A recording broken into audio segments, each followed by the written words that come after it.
what does Stoicism mean to you? I think that's a great question. Let me just start with this.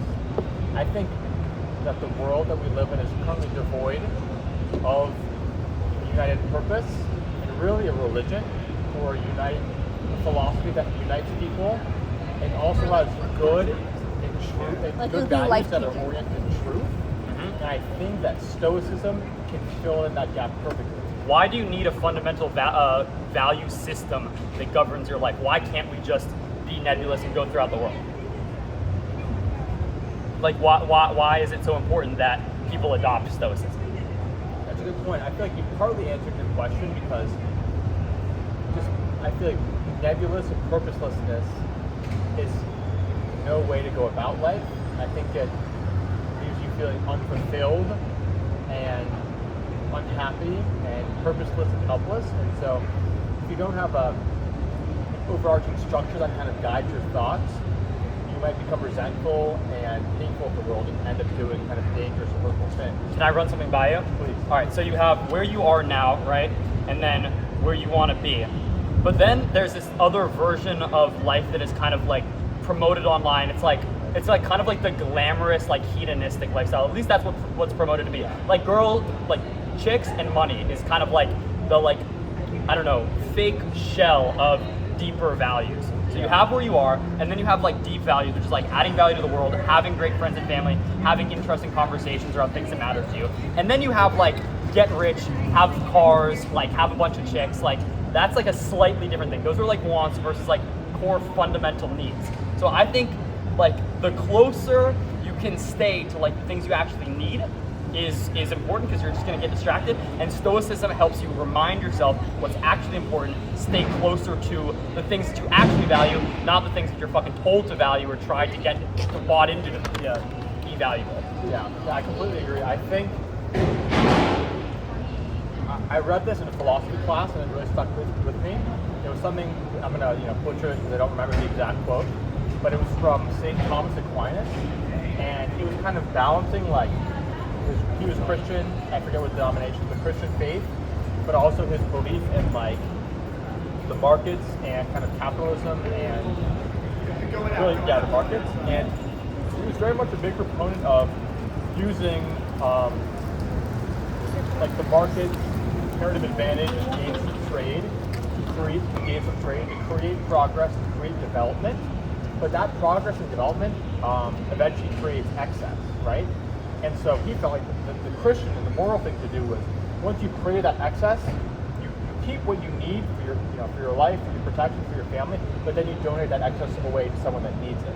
And if everyone acted like that, it would allocate capital and resources in an excellent way. Like, for example, one more thing, and then you can go. I feel like you notice this a lot with the children, parents that have been super successful monetarily. Is they don't have the same values and appreciation for hard work and grit and markets because their parents worked hard to generate that value and get that excess, but then they didn't give that excess away, they just maintained it. And so this kids have this completely worldview, and also have no incentive to continue to work hard because they already have all this excess. All right, so what does Stoicism say about greed? I mean, I'm sure it's Well, I know one of the 4 Stoic virtues is temperance. Yes. Temperance and like moderation. Yeah. And like, I don't know, calmness and desire, I guess you could say. Yeah, so I'm going to kind of think out like this. So the 4 Stoic virtues are wisdom, courage. I think courage is the most important. Why is courage the most important Stoic virtue? Courage, wisdom, justice, and temperance. I remember reading from Meditations, and then it was the greatest book written of all time. So Meditation is fire. It's not a book. It's his personal journal. It's a ruler of fucking, what is it, Rome? Yeah, Rome. His personal journal. Like, how? Okay, yeah, keep going. I think courage is the most important, if I remember correctly, because it strengthens the other 3 virtues, and the other 3 virtues rely on you being courageous, I believe. So for example, to be wise, you how did you actually become wise? Well, usually it's from learning from people that have learned via experiences, or have learned from other people, kind of standing on the shoulders of giants. But to be wise, you need to learn by having experiences. But to have new experiences, you have to try things that are inherently new or different from what most people are doing, or else they wouldn't be new and you wouldn't gain wisdom from them. That requires courage to deviate from the norm. Justice. Yeah, justice. What do you think? I don't know. Temperance makes a lot of sense because humans have certain inclinations. Well, temperance kind of has like a Buddhist spin on it, right? Buddhism is about identifying your desires, and then, for me at least, separating them, realizing that they're not you, that you don't have to be controlled by them. And I don't know, Buddhism says all desires are bad, detach yourself completely from all desires. But my kind of thing is like, okay, well then you're just gonna like flounder about and do nothing, and you're just gonna like be content and happy with where you are, and that's a problem. So you need to set, going back to my earlier point about what actually makes a good life, is setting clear values for yourself and living in accordance with those. So like, you can desire things, but they just have to be thought out and like rigorously tested, and make sure that they're like, they precede all the things that you really want out of life. Yeah, I agree. I think Buddhists nailed, I mean, I'm pretending like I know that much about Buddhism. I think like we all kind of know the same amount of Buddhism via like reading about it on Wikipedia. I think they nailed like yin and yang and the understanding that attachment is suffering and you shouldn't be attached to material things. So I think they nailed that part. But I think their conclusion, I agree with you, on what to do with that part is completely wrong, right? They just kind of, I mean, from my understanding, meditate in like a monastery. That creates no real value.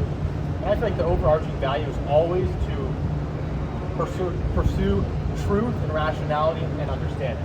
So that's why I think Stoicism. But in the world. Yeah, in the in universe. the world. In the universe. No, but like they're pursuing, monks in a monastery are pursuing wisdom and truth and rationality, but just in isolation.